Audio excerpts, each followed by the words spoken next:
Hey guys, welcome back. In today's podcast, I got Dan Pardi to drop by and talk to you about everything sleep related.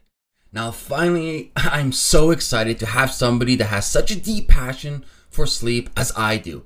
And in this podcast, you're going to be learning many fascinating things on how your hormones function with the circadian rhythm, so the light-dark cycle, how your hormones such as ghrelin and leptin is connected to sleep, and how lack of sleep can actually make you gain weight even if you're eating and exercising all day long, and so many other beneficial things.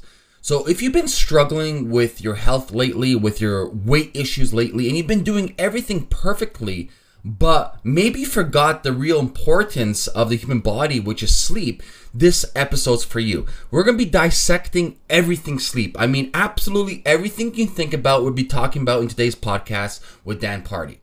Now, Dan Pardi is the CEO and co-founder of Dan's Plan, an online wellness and technology company promoting optimal health in our modern world. Wow, just like me. Prior to founding this company, Dan established a track record of excellence in various health-related occupations, including innovative work in bioinformatics and scientific and medical affairs in the biopharmaceutical industries. Dan has also performed scientific research on diet, exercise, and cancer, and continues to conduct research today in both sleep and neurobiology and cognitive neuroscience at the Stanford University and University of Leiden. I'm telling you guys, that's why I brought Dan on the show today, because he actually really kicks ass and knows his stuff. So I really hope you enjoyed today's episode. But before we actually get into today's episode, guys, I just want to make sure if you had the opportunity to head over to Sleep Solution System. This is my exclusive all-in-one system that helps you sleep faster, sleep deeper, sleep longer. It's safe, natural, and effective. It will improve your sleep quality easily without using any drugs or spending extra money on supplements. All you got to do is head over to sleepsolutionsystem.com and you're one step closer to having the best sleep of your life. Now on with the show. And boom, we got another episode of the Optimal Health Show. We got the one and the only Dan Pardi, or how I like to call him, the Sleep Master. How are you doing, brother? Hey, man. I'm doing great. It's good to be here. Thank you for coming on the show. I know you recently just had a new addition to the family. So before we actually begin to the show, why don't you just tell our audience, what's happening new in your life right now? Yeah, 10-week-old baby boy, and he's just been a total joy. His name's Desmond, and he is calm and alert, and just everything he does is entertaining. So we were really worried about, concerned about sleep, if that was going to be an issue, but we've come up with pretty good solution. So I think it'll help a lot of people. So I'll mention it because it's a quick one. Yeah, I think a lot of people, if you know that you need 8 hours of sleep or 7.5, if you're only in bed for 7.5 hours, the baby's going to wake you up. It's going to be fragmented. So you're only going to get maybe 5.5 hours. And so people become chronically sleep deprived that way. So we're trying to be in bed like 9.5 hours. And even though we're up a few times during the night, we end up getting all the sleep that we need. And I've been sleeping as well as ever. So it's a pretty good solution. That's amazing. Well, once again, congratulations on the new addition to the family. But the reason I got you on the show today is because you and I have a lot in common. We're both really, passionate about the importance of circadian cycles, about why is sleep so connected to your health. And in today's episode, people are going to learn some really fascinating information about sleep. But before we actually get to that, why don't you tell our audience a little bit story about yourself? Now, I already told them a little bit history about yourself, but can you please explain to them what really got your attention and curiosity about sleep science? Yeah, sure. So I was working for a pharmaceutical company that had a drug that is indicated for narcolepsy, the sleep disorder narcolepsy. I didn't have any prior exposure to sleep research before that, but it was like an instantaneous thing with me where as soon as I started to learn about it, it was fascinating. And the really interesting thing and the fortunate thing for me is that narcolepsy is a condition that's missing a certain protein in the brain, and that protein is involved in many aspects of cognition, motivation, reward, translating internal metabolic states into adaptive responses, translating signals from the environment into adaptive responses of both increased alertness or food-seeking behavior. And so learning the neuroanatomy through narcolepsy was just an entree for me to get interested in the topic. And then once I would go to the different sleep conferences, like the Associated Professional Sleep Society meeting with APSS, it's the big sleep meeting in the United States. You can see there's multiple different tracks that you can study interesting topics in sleep. So memory and learning, various aspects of cognition and reward, sleep disorders like, sleep apnea, insomnia, parasomnias. And so the list goes on, actually. And I found myself attending these conferences and feeling like a kid in a candy store. And I was like, gosh, I need to make a decision about what tracks I want to, pursue and really be interested in. And so I do have a broader interest in sleep in general, but I have narrowed it down to a few areas that I'm most interested in. And now I'm doing research in a few of those areas. Amazing. So. And in today's episode, we're going to be talking about these few areas that you actually narrowed it down. And the first area that I think is really important that everyone should really understand is how is sleep actually connected to, say, like weight loss, or sleep connected to metabolism? Because you see people talking about it today, I don't have energy, maybe my thyroid is not functioning properly. So in a very simplistic type of way, can we see if there's some type of connection between circadian rhythm and your metabolism? Absolutely. And in fact, Amir, I think that this is one of the biggest underappreciated aspects of our health that we're going to hear a lot more of in, the next 5-10 years. There's always a delay between, cutting edge science and its ability to make its way into mainstream dialogue and also mainstream medicine. And that's because at this point in time, there is literally just, it's like a fire hose of information. Yeah. It's hard to follow and stay on top of just one topic, let alone, this diversity of topics that actually affect our health. So, I mean by just like keeping up with the amount of new publications that are appearing monthly in the literature from, hundreds and hundreds of journals from around the world. So, yes, it's a hugely important topic. And like I said, I think it's underappreciated. And the reason why is because, as you mentioned, when you talk about sleep, it's really good and useful to talk about both circadian rhythms and sleep, both separately and together, but really they influence one another, and they're very, while you can look at individual contributions from each area, they both work together in harmony in real life. And so it's good to look at both if you're talking about this broader topic. So, what is the circadian rhythm? A circadian rhythm is this repeatable 24-hour biological process or rhythms that are happening throughout our entire body, right? And this is things like behaviors, like eating, feeding, and fasting behaviors. It's things like hormone release at various times of day. It's things like sleep-wake cycles. Your sleep-wake cycle is actually part of your circadian rhythms. So over a 24-hour period, these things will wax and wane in intensity or pulsatile release, or, the appearance of a behavior like, not eating or eating. And what you can see is that they are repeatable. And so you'll start to see that there are certain periods of a day, a 24-hour period, where you'll see a lot, you'll see your growth hormone is released, or you'll see a decrease in body temperature. And a lot of times what happens is there are phase relationships, so that as body temperature is going down, growth hormone levels are going up and cortisol levels are going down, right? So all of these things are happening at once, and they're creating this very unique environment at that particular point in time. And that is then affecting cell cycle growth and repair processes. It's affecting basically how cells and, neuronal tissue is, how it's working in that moment. And so the reason why this is so important is because, in our modern life, we have a lot of novel types of stimulation, like artificial light, and, that is coming. Like a good example is, an iPad is a very recent invention that has become incredibly popular in Western societies. A lot of people have tablets. And because of the form factor of a tablet, you're able to take, you're more likely to be able to take that into bed than you were, of course, your desktop, right? So now you're getting artificial light in bed, entering into the brain, influencing these rhythms. And so why don't we stop for a second? So people should know then the importance that our bodies are dictated and controlled by light cycles, right? Yeah, absolutely. So that is the most powerful signal of the circadian clock. So there is a clock. It's referred to as a clock in the brain, and it's called the suprachiasmatic nucleus. It's in the hypothalamus, and it has a variety of different genes that are considered clock genes, and these will. Interestingly, there's a feedback cycle between the genes, and so some, depending on the time of day, will rise in activity, meaning that they will be, producing. There'll be, there's more transcription of those genes, producing more gene products, influencing, downstream behaviors or, physiological processes. And then there is a kind of a quiescence of the other genes, and those will oscillate back and forth.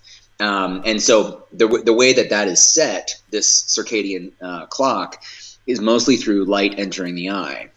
So we have, in the early 90s, multiple different labs identified these specialized cells called intrinsically photosensitive retinal ganglion cells. Now these cells are sensitive to light, like rods and cones are, but they're not involved with visual perception, so that you don't see through them, right? But they respond to light similarly. So they transduce a signal, a photic stimulus of light, into a neural signal that then, light comes into the eye and it turns into a neural signal. Now, what do you say? Is it just our eye being sensitive, or what do you say our whole body is sensitive to light? Well, it's been explored. What I'll say is, can light entering, hitting the skin influence circadian rhythms? And that has been explored, and there's been some research that has shown that sunlight, UV rays at different parts of the body might actually influence the circadian clock as well. Now there are other circadian clocks that are not just that master clock. There's one called the food and trained oscillator, so that has more to do with food than with light. But the primary one is the circadian, the suprachiasmatic nucleus, which is then, the master circadian clock. All right. So most, even though they've been explored, there's been some questions about how good that research is. Is it reproducible? So the majority of the conversation about circadian control is discussed with light entering the eye. Okay. So light enters the eye, and then it communicates that signal, the intensity of the light. And I can go into what is that signal and how is it transmitted, but it will affect then the transcription and translation within this SCN. And then what the SCN does, it's a good way to think of, there's the master clock in the brain, and then there are clocks throughout body tissue, right? So all of our tissues have their own clocks, and they are getting synchronized by the master clock. So the master clock is synchronizing with the light-dark cycle of the environment, and then all the clocks in our body are synchronizing with the master clock. So there's two synchronizations that are taking place. Okay, now that's key, because what that basically says is that we're very attuned to our environment, right? So all of the way that a cell is working across a 24-hour period is being dictated by the signals that the master clock is giving.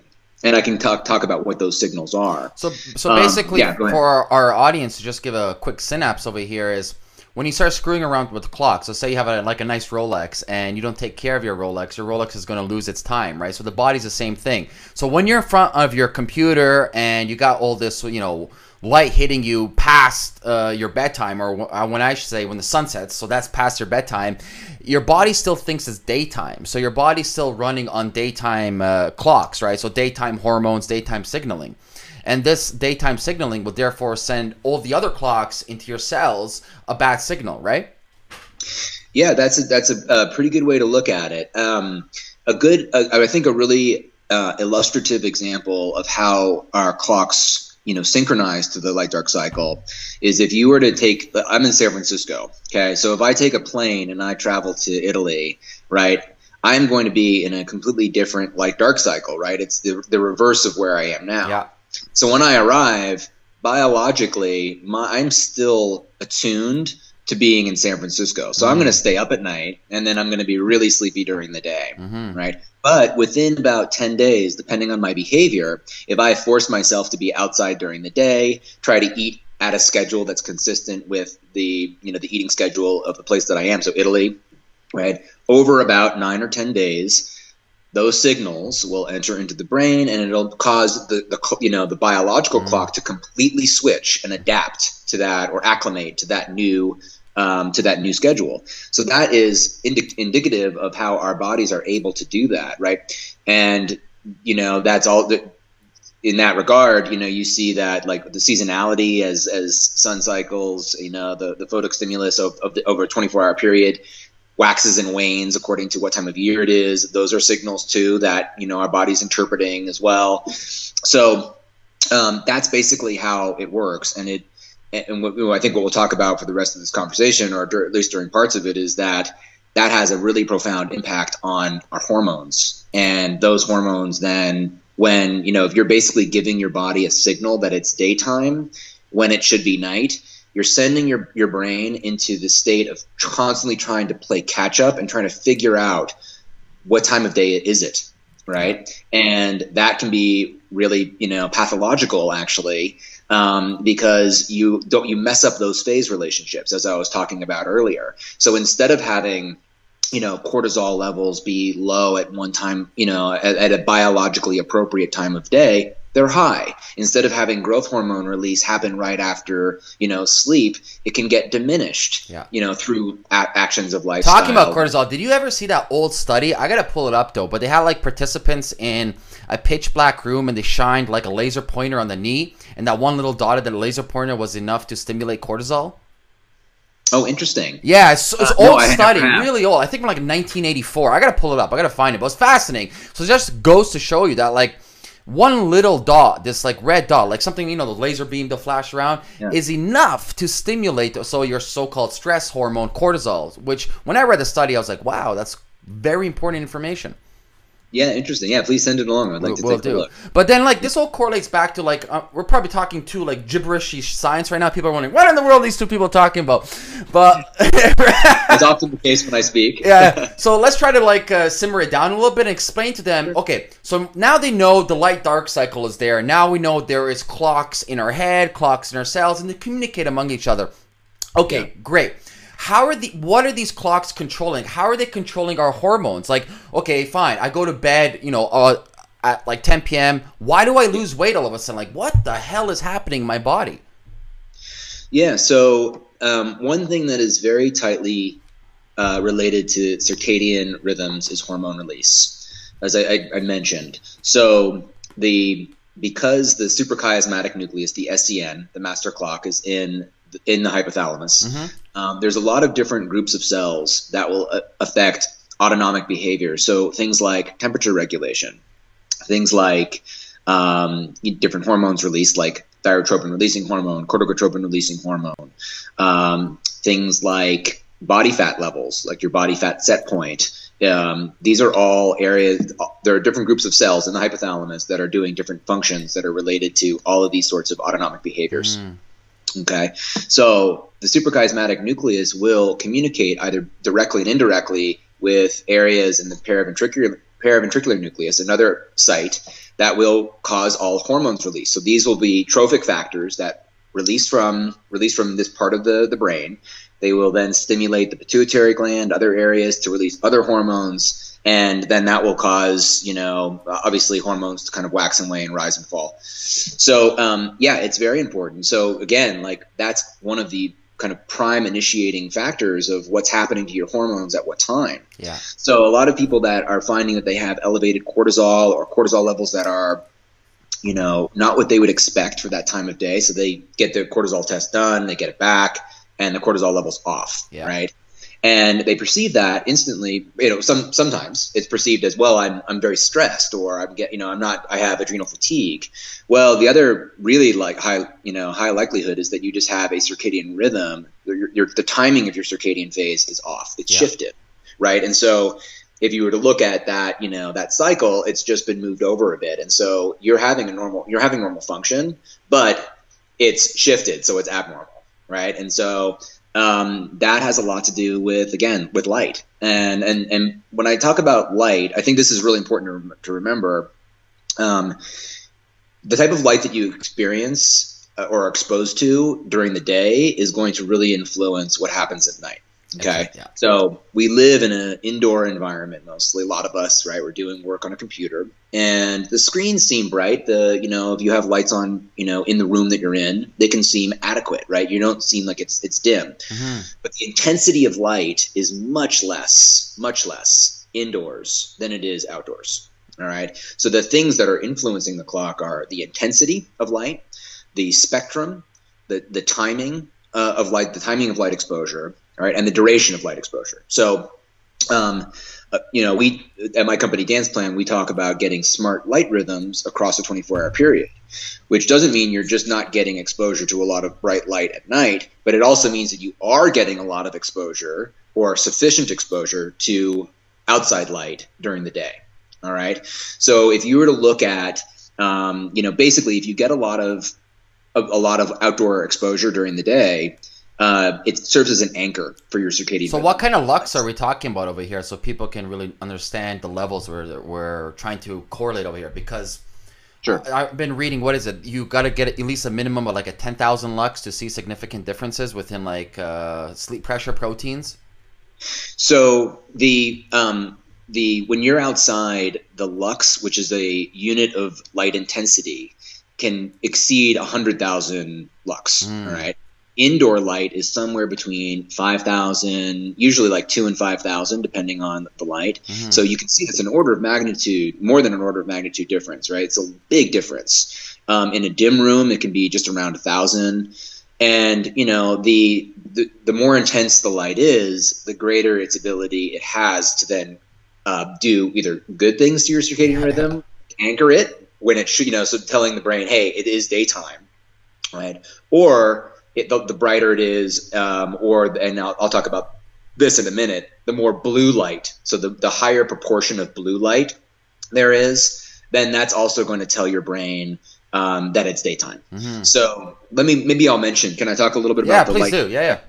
Cool. So intensity is very important, but also the spectrum, which is again, what color basically the light is. So blue light has the greatest those cells, those retinal ganglion cells, have the greatest sensitivity to blue light.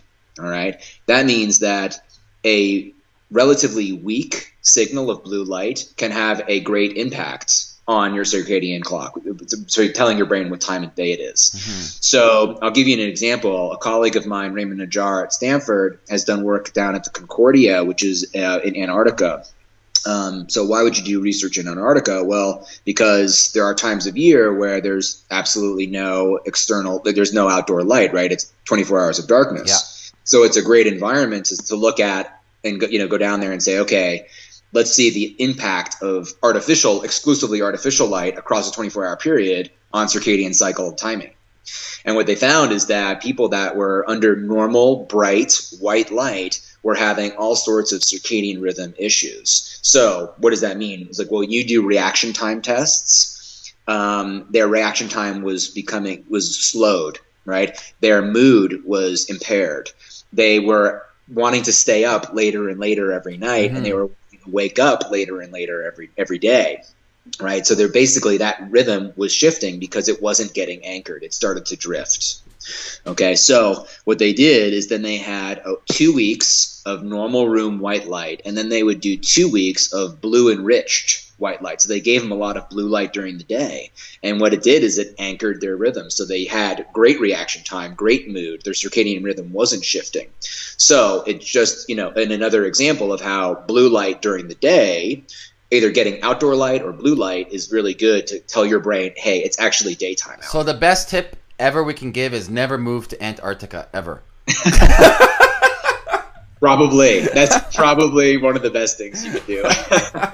Wow. But did they find, I was wondering, so there's probably some native aborigines that live in Antarctica at the moment, right? So there's cultures and tribes that live there. Would you say that? Actually, I think that I don't know if there's any cultures that currently live there. There are research centers in Antarctica, but I don't know that much about any kind of indigenous populations that are there. But there are places around the world that definitely suffer or that have very long, periods of the year where there's very long periods of darkness or very long periods of light within a 24-hour period. And they tend to suffer from circadian rhythm, issues during that time. And so they, for example, in Siberia, it's pretty common for them to, sit children around a blue light and get them more exposure to the blue light during the day, and that helps them with school performance. And, that's amazing. So that really then, that kind of tickles the mind to really suggest that maybe we are truly adapted to live in like a hot climate where there's a lot of like vitamin D and sun exposure. Well, certainly there was a long period of time where that, equatorial kind of bandwidth was probably, less diverse than what we currently, the inhabitable parts of the world that the parts of the world that we inhabit today. Yeah. But, acclimation and adaptation can both take place so that we can, make some adjustments, but it seems like it's hard to say that, well, if you are living in Scandinavia, then you're automatically not going to be healthy because of these large fluctuations in seasonality with light.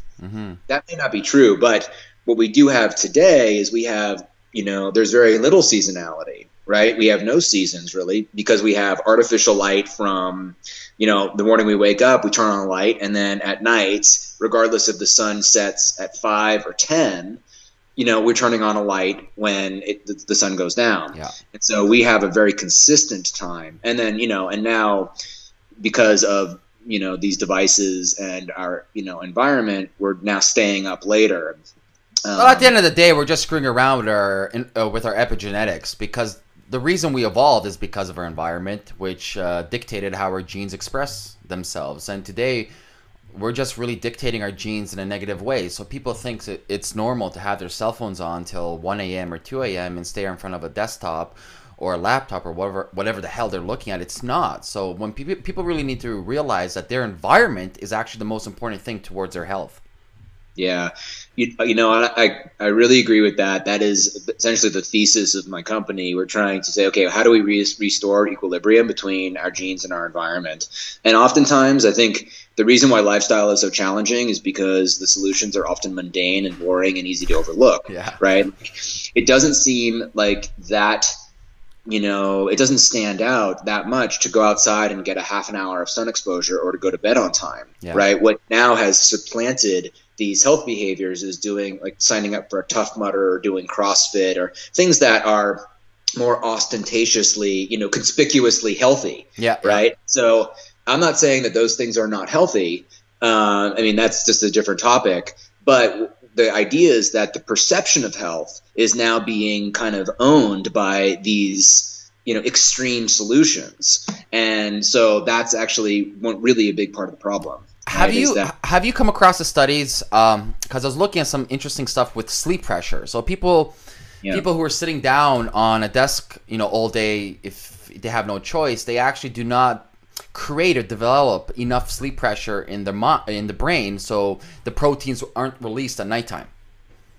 Yeah, so what we've talked about so far is circadian rhythms and how these 24-hour repeatable biological processes influence the sleep-wake cycle.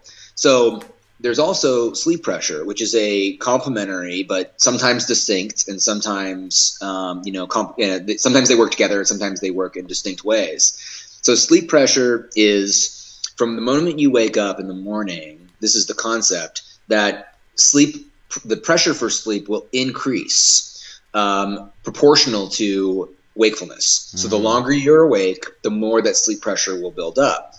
Now, you also have a increasing wake drive, which is determined by your circadian rhythm, right? So even you're not getting sleepier and sleepier from the moment you wake up, because even though sleep pressure is building, wake drive is building too.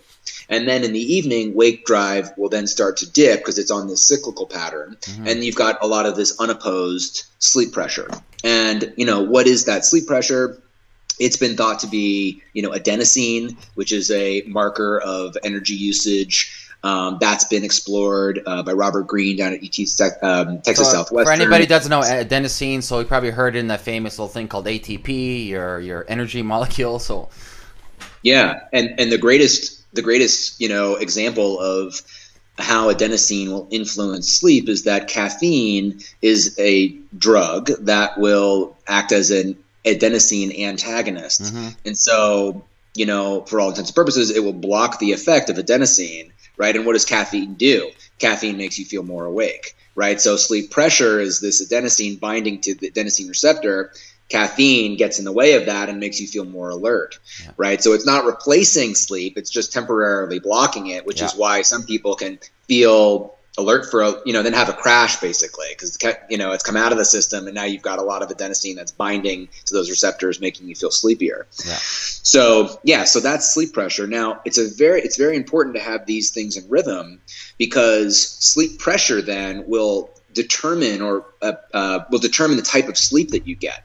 So when you have a lot of sleep pressure at the end of the day, at night, right before bed, then that's going to stimulate a lot of slow wave sleep. And whether it's causative or, you know, causal or just correlated with, you do see that high levels of slow wave sleep. During that period, you've got increased growth hormone release. Right. And that's thought to be restorative for all sorts of body tissue. So, you know, things like alcohol consumption late at night or even actually eating food late at night will suppress slow wave sleep activity and it'll also suppress growth hormone release. And so actually, you hit a fantastic point because we're talking about metabolism and weight issues. So if you're eating foods late at night, you just mentioned if it's going to suppress growth hormone. At the same time, do you believe it's also going to affect, say, your ghrelin and leptin communication within the HPA axis? So let me, have you talked about leptin before on the show? Remind me, I can't remember. A couple of times. Why don't we do a little quick refresher for our audience? Okay, cool. Yeah, I'll do that. Okay, so leptin is, so both leptin and ghrelin are considered homeostatic hormones. So they're involved in energy regulation, meaning they will signal, both of these hormones are released from various sites in the periphery. They'll travel to the brain, and then they will signal, you know, they're sending a message of energetic state, and they'll either induce, you know, alterations in energy expenditure or thermogenesis, and they'll also affect how hungry you are. Okay, so globally, and they actually have opposite effects. Mm-hmm. So leptin is it's a protein that is released by fat tissue. So it used to be thought that fat was a inert substance that was, you know, just keeping basically a storage site for triglycerides that was kind of keeping the body warm. We now know that it is an exocrine gland, so it releases hormones. In fact, it says I think it's up to maybe 50 different proteins that are biologically active that are released from fat. Leptin is probably the most interesting one. It's certainly been, the discovery in the mid-90s was, very important for our understanding of how weight is regulated. But leptin is, the circulating levels of leptin are proportional to how much leptin you have stored in your fat tissue, right? So, which, by the way, how much fat you have stored in your the leptin that you have in your fat tissue is proportional to how much triglycerides you have in your fat tissue. So, you now have this signal that travels to the brain, and the way that it gets into the brain, there's 5 different isoforms of the receptor. There's one of the short forms is thought to help communicate to get this protein into the brain, enters in through the choroid plexus, and then it'll bind to various areas of the hypothalamus, which we were talking about earlier as being really important for, controlling body fat levels. Indeed. Yeah. So now there's a lot of kind of double negatives here, which it gets confusing. But essentially what leptin does is it will inhibit the most potent feeding stimulus in the brain, which is neuropeptide Y and agouti-related proteins. These are located in an area called the arcuate nucleus, and when leptin binds there, it decreases their activity. It hyperpolarizes those neurons, so it basically creates it's harder for them to fire. Okay, and it also will stimulate other cells that are that produce another protein called POMC and alpha MSH. So I won't go too much into this because it gets very complex. So pretty much, basically, leptin tells your brain that's enough food. You don't need to eat anymore. Well, kind of. So leptin is considered a long-range satiety hormone. So there are certain hormones like cholecystokinins that are going, and then PPY those are going to be released with a meal, and they're going to tell your brain right now, okay, I'm full, right?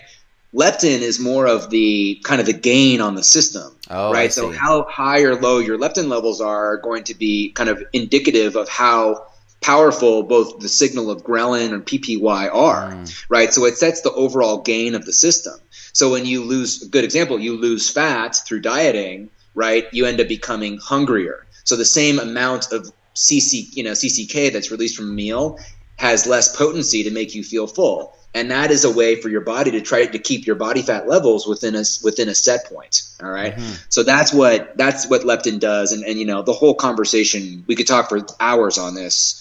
How it works is fascinating because it doesn't just work in that part of the brain, but it also works in other areas of the brain that are involved in reward and, Oh, it is fascinating. I was talking to Dr. Ron Rosedale not too long ago, specifically about like the leptin and mTOR connection. It is quite fascinating. And like you said, we can talk about it for 10 hours straight, but that's for another podcast. I know. But I might be going off scope here. So, but so now we know, so leptin's a regulator. It does do some communication between the brain and the rest of the body. And now we're getting to what ghrelin does for us. Yeah, so ghrelin is it's a stomach derived. So instead of coming from fat tissue, it's coming actually from the fundus of the stomach. It is released into circulation. It travels to the brain, and it actually communicates very similarly to leptin. And it'll influence. It's actually a fascinating hormone because it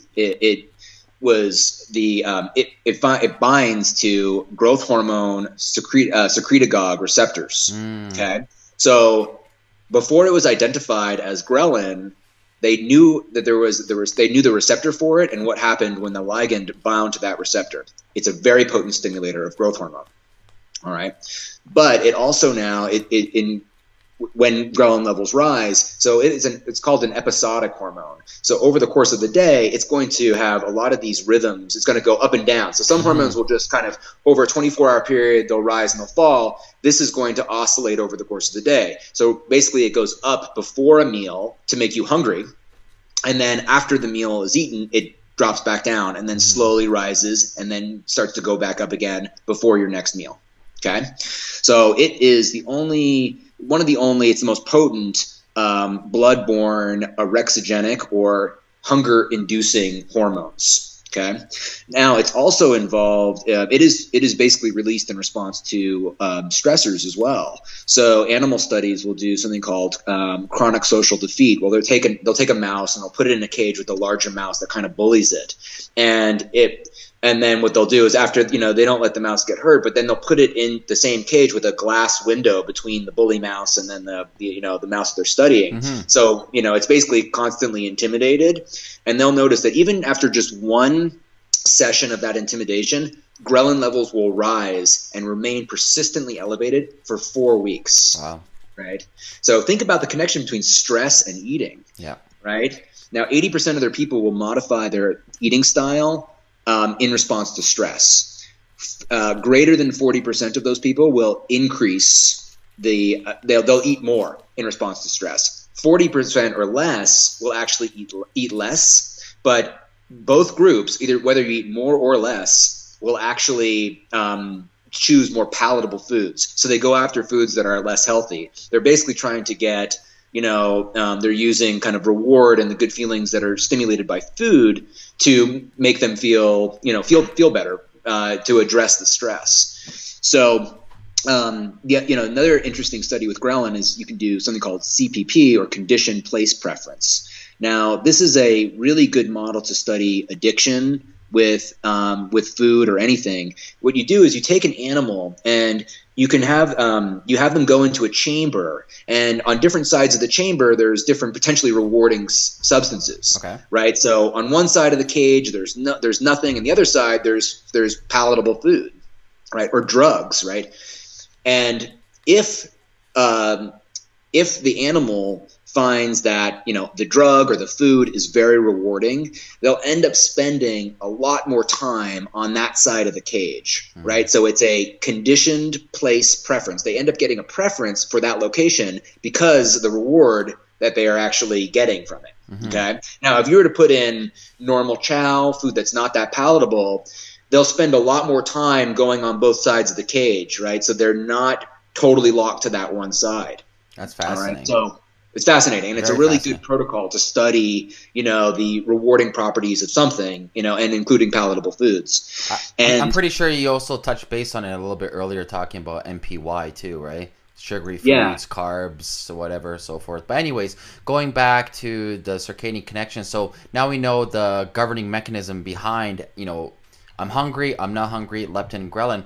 How are the circadian rhythms controlling these two monstrous hormones? Well, I'll finish up the last point for the conditioned place preference, because basically, if you inject rats with ghrelin, prior to them doing this test, they will basically spend more time. They have an exaggerated response in the conditioned place preference test. They'll spend a lot more time with the palatable foods, right? So the relationship between reward and food-seeking behavior is tightly connected with ghrelin. All right, so ghrelin is a very dynamic hormone.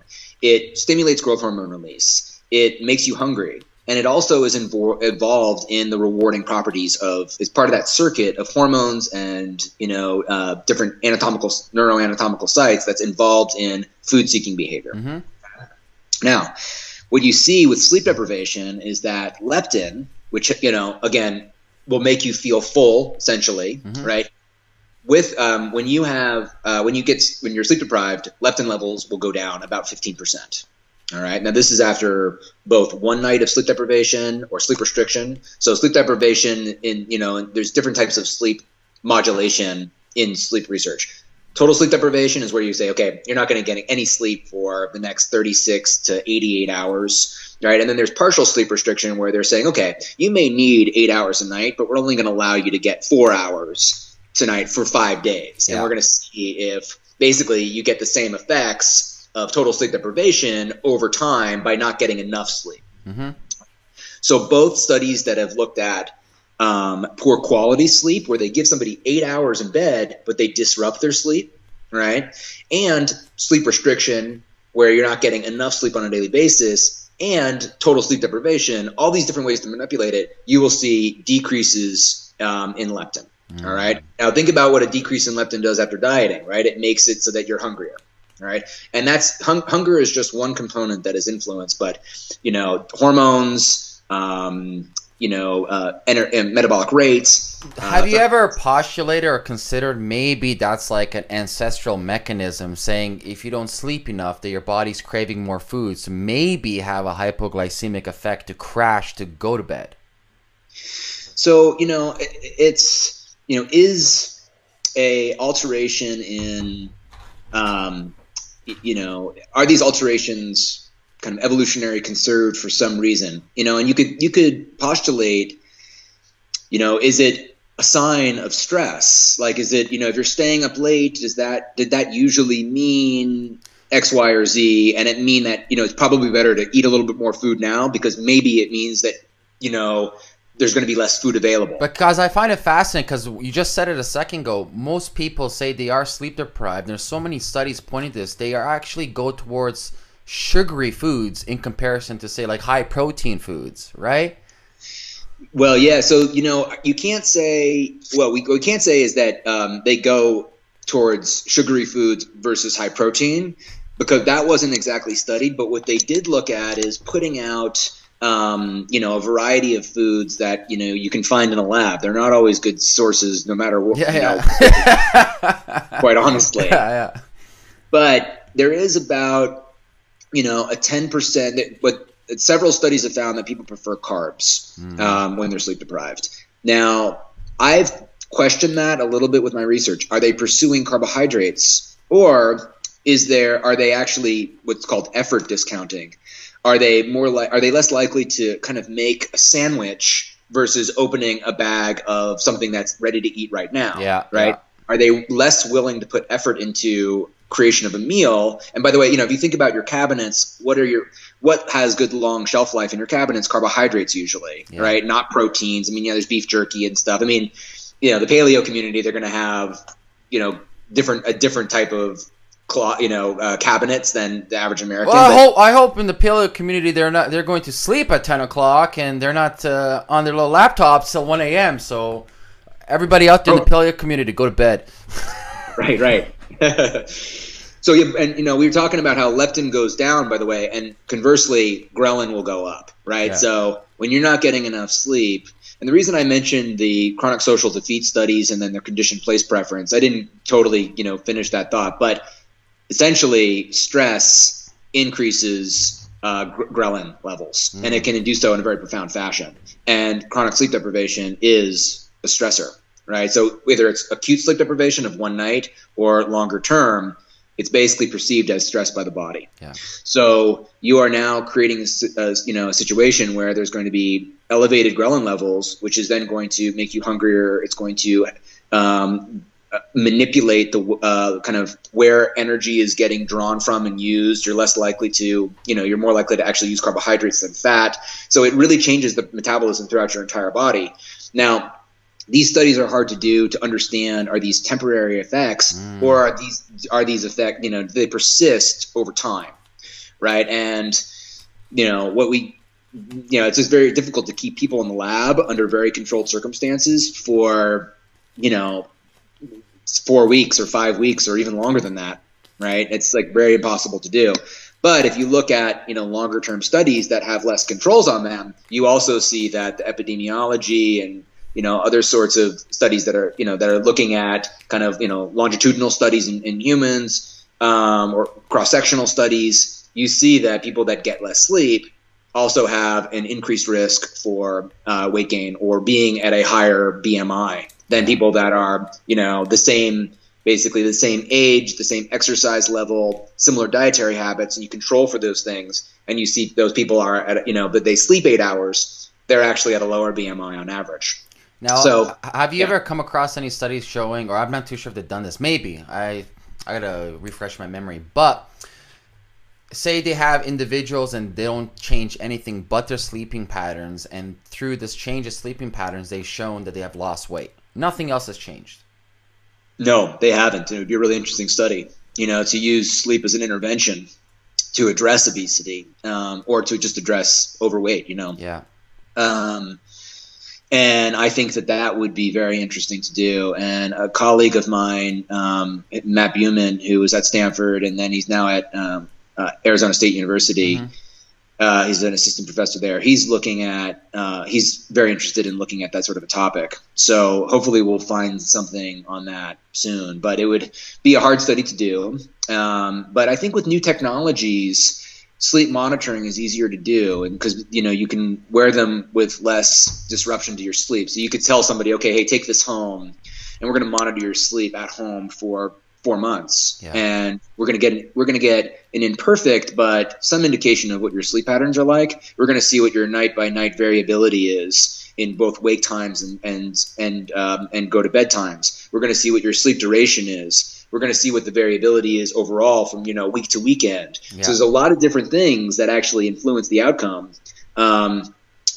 Sleep, and the reason duration is really important. So how much sleep you're getting in a 24-hour period. When you're not getting enough sleep that your body needs, that's perceived as stressful, and as by the body. And the body's compensatory reaction is to, I don't know if it's compensatory, but the longer you're awake, the longer the sympathetic nervous system is active. Yeah. Right? As soon as you go to sleep, the sympathetic nervous system drops down in activity.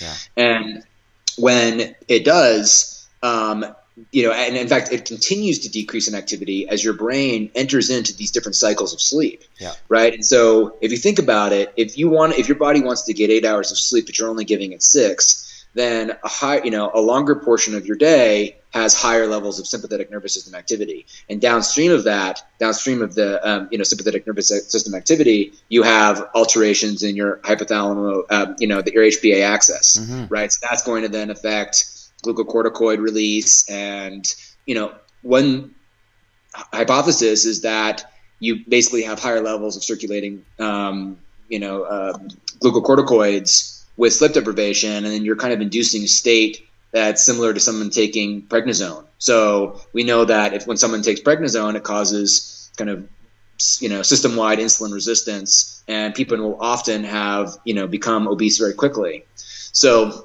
that's, essentially that might be another mechanism. Wasn't there a study they did to show that if you have 48 hours of sleep deprivations, you have like a blood sugar of a diabetic? So a lot of the work on that is coming out of the University of Chicago by Evan Cotter's lab. So she's been looking at sleep and hormones, growth hormone. We had a little bit of overlap because I was working with the drug sodium oxybate, and she was looking at it as a slow wave sleep inducer. So I was familiar with her work early on. So other people in her lab, Ezra Tassali and Labarit and, several others, they started to basically look at a lot of different things related to glucose control, ghrelin release, leptin levels. They just said, hey, this is really fascinating. Let's look into it. Now, Evan Cotter's, I think it's her, they might be divorced now, but they had her partner, Fred Turek. He was looking at the circadian side, and he's in Chicago too. So he was looking at circadian controls of all of these things. So their collaboration has been very, very interesting and informative for the overall understanding by humans of what's happening with sleep related to these hormones. But yes, you do see with sleep deprivation, there is alterations in glucose tolerance and insulin sensitivity. And so one thing that you'll see is after somebody is sleep deprived, they become the effectiveness of insulin to basically take a unit of glucose and store it effectively diminishes. So you need to produce more insulin to get a similar effect. So you're inducing essentially a state of diabetes temporarily, or you're basically you're not inducing diabetes, but you're creating a phenotype that looks similar to the disease of diabetes, right?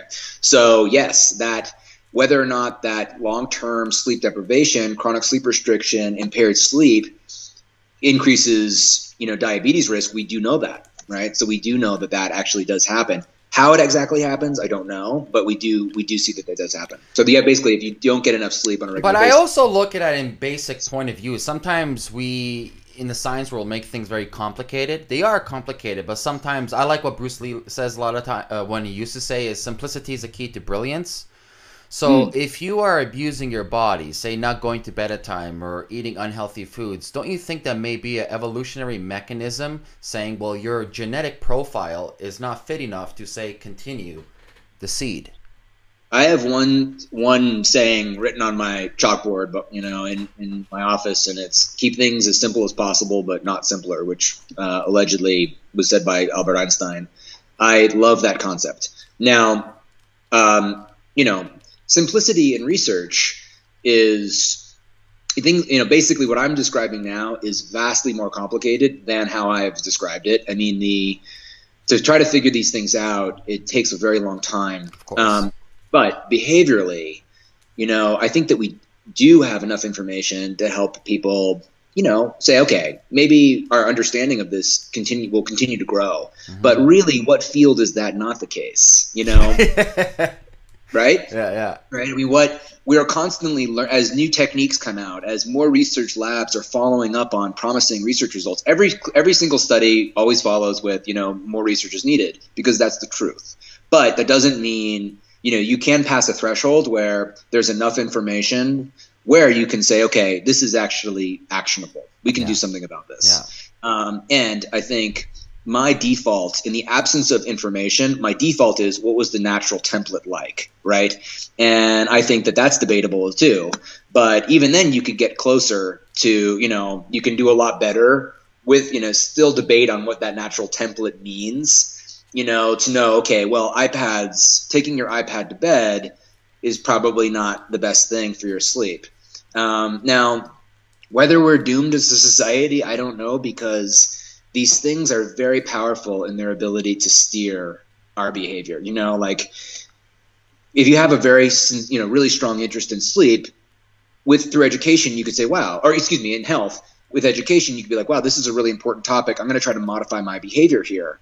But, I bet everybody that's listening to your podcast is not average, right? I mean, these are people that are, geeking out on health. And there's a lot of us that really care about it. The self-preservation mechanism is high. Like, okay, I want to be healthy. What do I do? But there's a lot of people that's not the case. And so, you're going to end up in the situation where new technologies are going to continue to influence our behavior in an, increasingly negative way. And I think that more than ever, we have that, I don't know if more than ever, but we always have the responsibility to look after our own health. We can't just say, I'm going to let somebody else do it for us by going to the doctor every 6 months. It's like, your health is not determined in fact, minimally by that visit. It's what you do between those visits, Yeah. right? And, that's why I was saying earlier that a lot of things about health are actually mundane. There are things that are easy to overlook. And, it's one of the things that my company's trying to do is how do you escalate the importance of the mundane so that people attend to it, focus on it consistently. It becomes like there's something that they can do regularly. Yeah, well, it becomes, educating the masses out there and showing the importance of sleep. Actually, everybody who knows me and all my clients I have, diet is actually second in my domino series. Sleep is first. 100%. I tend not. I mean, I think that is.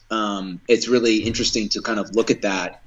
When I see something as a indivisible component of health, I try not to prioritize them. But the way that you speak about them can be really interesting, because you could say, "Hey, listen, sleep," and they're like, "Well, I haven't heard about sleep," and it can get their attention, and then you might have their attention to talk about a variety of other topics. Yeah. But let's say you have a great diet and poor sleep. Sleep's going to be the area where you can optimize. If you sleep like a baby and you sleep well, even accidentally without knowing why, and your diet, and your diet's terrible, like that's the place to address. So I look at it as kind of like, what is the uniqueness of the individual? Do they need help in all areas? The other thing too is I think we think of things binarily. So it's like, oh, this person has bad sleep, right? Or bad diet.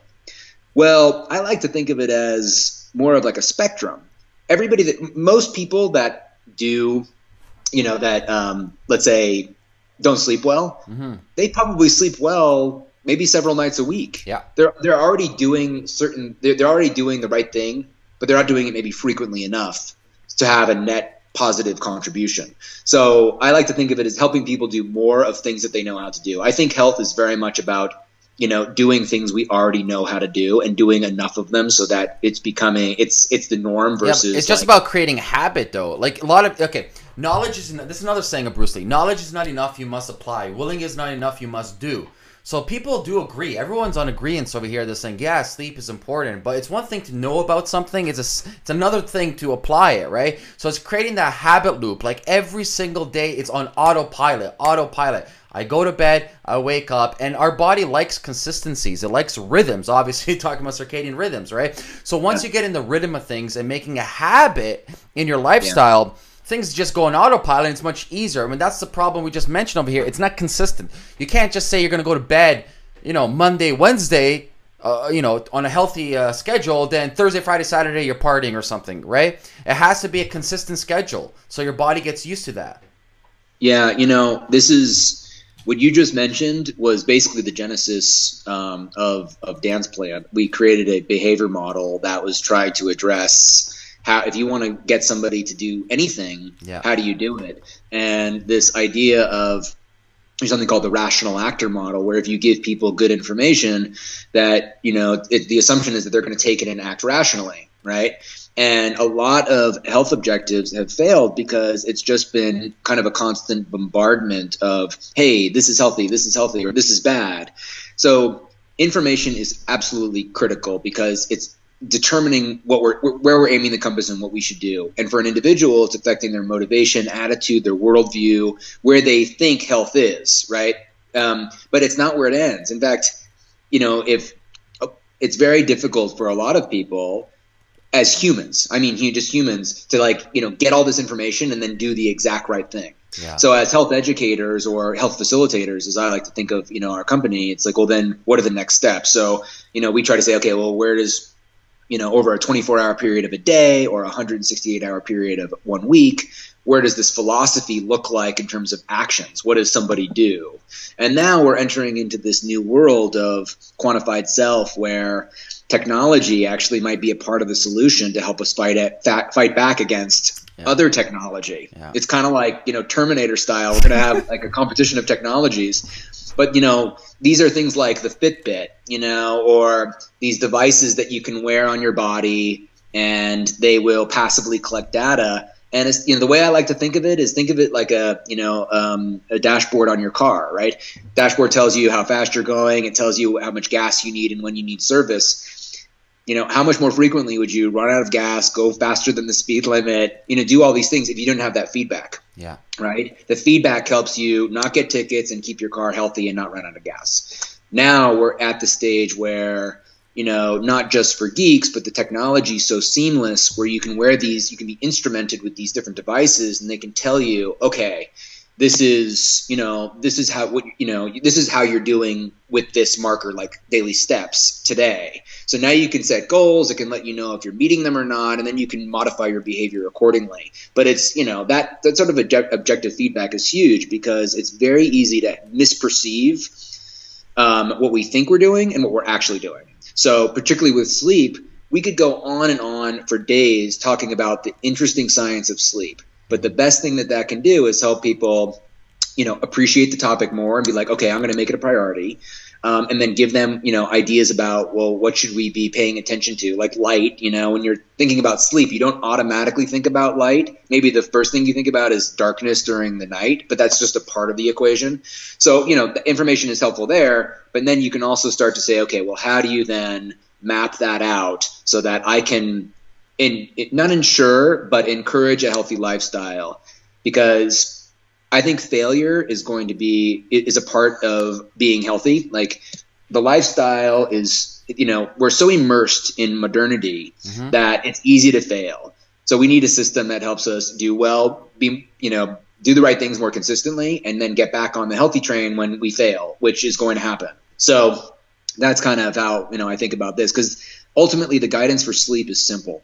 It's not that hard. It's paying attention to smart light rhythms across the day, paying attention to your sleep time and your sleep duration, right? Because the sleep timing speaks to the circadian thing we were talking in the beginning.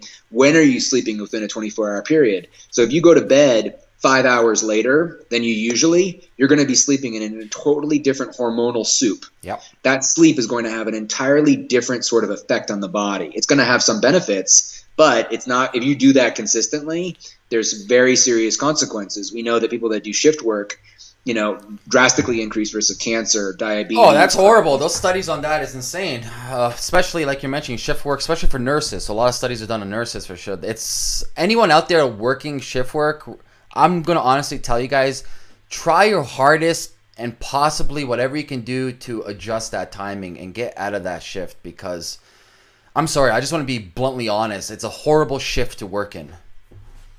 It's there's a lot of really important jobs out there that people are doing, and it sucks, honestly, when you hear, oh my gosh, this is going to kill you, but you know what? It's like an inescapable fact. Yeah. So what I tell people that, okay, if this is, if you're working the night shift and you're a police officer or a firefighter, what do you do? Okay, so is there, and and we won't go into those protocols, but there are things that you can do to try to basically, for the things you have control over, make it so that you're not worsening. Well, you can definitely mitigate the effects, like you mentioned. There are certain protocols and modalities that you can implement, but that's a whole different story. But it's dealing with imperfection, right? Right. Yeah, it's doing better, but it's certainly not optimal. Definitely. So yeah, I mean, if you can switch, consider it. Exactly. That's a great segue that we have for my next question, Dan, is if you had to summarize everything and give our audience one special piece of information, what I like to call the #1 optimal health tip, what would it be? Well, related to sleep and wake, I think that's a good question. And I would say trying to focus on a consistent sleep-wake schedule and light-dark schedule is going to really help. So, try to have, form an intention about sleep time. So if you know that you really perform well with 8 hours of sleep, and then you usually have to wake up at 7 o'clock, then you know that you need to be really in bed by 10:30, 11 if you're going to be getting 8 hours of time in bed. You really can't control how much sleep you're getting, but you can control how much time in bed you're getting. Yeah. Right? You're not going to sleep 8 hours if you're in bed for 6. That's right.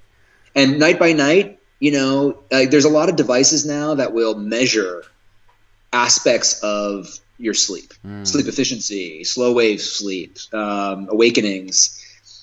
It's not that useful because, you can't do anything about it, right? I mean, now sleep professionals can evaluate that information, and then they can look to see if you have a sleep disorder. And yes, there are some things you can realize, well, gosh, you can make some discoveries like, I'm realizing that if I have alcohol late at night, that I'm getting, suppressed I'm having more awakenings after I go to bed. So I don't want to actually say that, that sort of thing is devoid of value.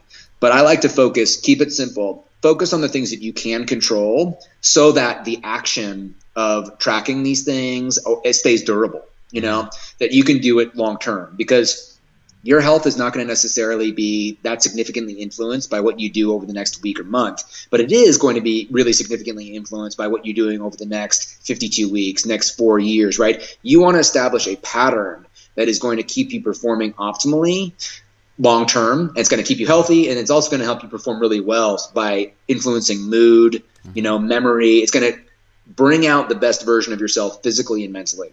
So get outside for a half an hour per day. That recommendation, I didn't quite tie it back, but to the circadian rhythm, right? When I was talking about the intensity of light, getting outside at least for a half an hour a day is going to serve as a really strong anchor for your circadian rhythm. Then in the evening, turn off lights. If don't have lights off throughout the house, turn off the ones except for the room that you're in. Put in rheostats or dimmer switches throughout your house so you can dim the lights. There's other ways you can block blue light too, like orange bulbs and blue blocking glasses. It's a different level that some people are interested in doing. And then keep your environment at night dark. So smart light, consistent bedtime, sufficient bedtime, right? And you're going to be so ahead of the game. Now, I think it's key. It's going to affect so many aspects of health, unique to you and performance. Hopefully it weighs on you enough where you're like, okay, I'm going to make it a priority, because in the moment where you're going to be going to bed, it's going to be very tempting to do what's called a preference reversal. So you're like, okay, I care about this, but you know what? Ooh, there's one more episode of Game of Thrones, right? I mean, or one more website on Ghrelin that I want to read. And it's always going to be very tempting, and you're going to be more impulsive right before bed because you have a tired mind. So it's an ongoing challenge and process. Make a game out of it, Make a game out of it, and use Dance Plan to track. I mean, it's free, and that's what I benefit from this all the time. I track my sleep time and duration, and then it lets me know by color coding if like, hey, I'm off, and I think I'm not doing great right now. But generally, my sleep is better than it was when I don't track. So honor that. I think make tracking a part of your health practice, and pay attention to those things around light and sleep timing. And you're going to be in a really good spot, and all those other benefits and interesting things about sleep are going to fall in line. So, and then lastly, I'll say, it's very possible that people out here that are listening will have a sleep disorder. So this doesn't address every single thing about sleep, but it's kind of under the banner of sleep hygiene. These are the things that you can control, that you can do, that are going to benefit you whether you have a sleep disorder or not. So you can apply them to just about anybody. Now, there are some exceptions. If you have insomnia and you really are focusing on a bedtime, then that can make you more anxious. So there are a few caveats. But for most people, these sorts of recommendations are going to benefit you greatly, and honor them, make it a part of, again, think about them, and it's an ongoing thing. So that's what I would say. Long-winded answer. I agree 100%. That's a fantastic answer. You heard it, Thanks. Folks. It's all about simplicity, creating habits, and caring for yourself. Now, Dan, where can people find you? Yeah, so, you can go on to PubMed if you want to look at some articles. I've got an article in the Journal of Clinical Sleep Medicine coming out this week on leptin and ghrelin. We didn't even talk about that. In narcolepsy. Yeah. Awesome. Yeah. So, if you're not used to reading scientific research, if you're just kind of casually interested, reading the introduction of certain papers is good, because it actually describes, like, why did we do this research? So I'll talk about how ghrelin and leptin work, in the paper, and then why we did this study. So for someone who's just casually interested as a way to go to the original source, check it out. You can print out some papers and you can read that. And then if you get more interested, you can look at the methods section and the discussion and results. And then also Dan's Plan. So dansplan.com.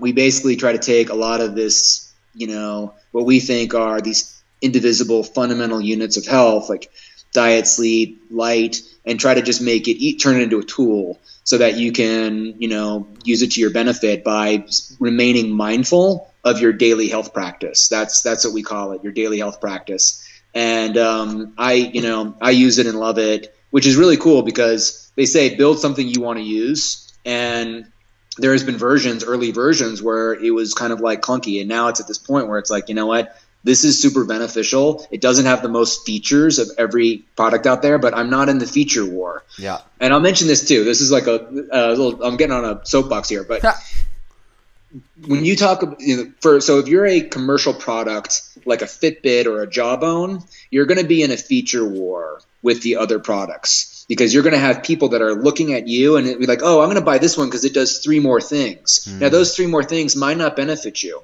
right? And so commercial products are going to be taking you in that direction where it's like, I'm going to offer a whole lot more because you don't know what the value is until you've used it. And the perception of value is going to be, like kind of disseminated amongst like volume of things that we have, right? We're the opposite. It's like, we're going to actually try to focus you on what things are actionable that matter and keep it simple, keep it super simple. So, I think that I'm glad that there's a lot of innovation in the health technology space right now, kind of be smart about, how you're actually evaluating the value of these things, but use them.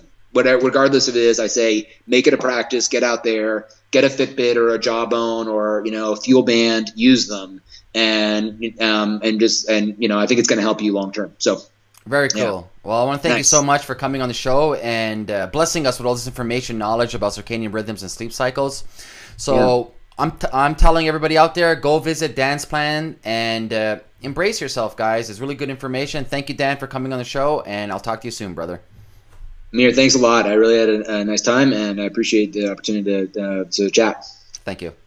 Thanks, bud. Wow, guys, I really hope you enjoyed today's podcast with Dan Pardi. We cover so much in the sleep world, talking about Ghrelin, talking about leptin, talking about circadian cycles. And with this information now, you can really benefit yourself and utilize that information. Now, this show would not be possible, guys, without your support. Every single week, I interact with you guys via Facebook, via Twitter, via my email, and I love the contributions you give. So if you haven't already, head over to amirrosic.com and join the Optimal Tribe. By becoming an Inner Tribes member, you'll receive exclusive interviews such as like this, exclusive content that I bring out every single week. I wish you guys to have an amazing week and catch you soon.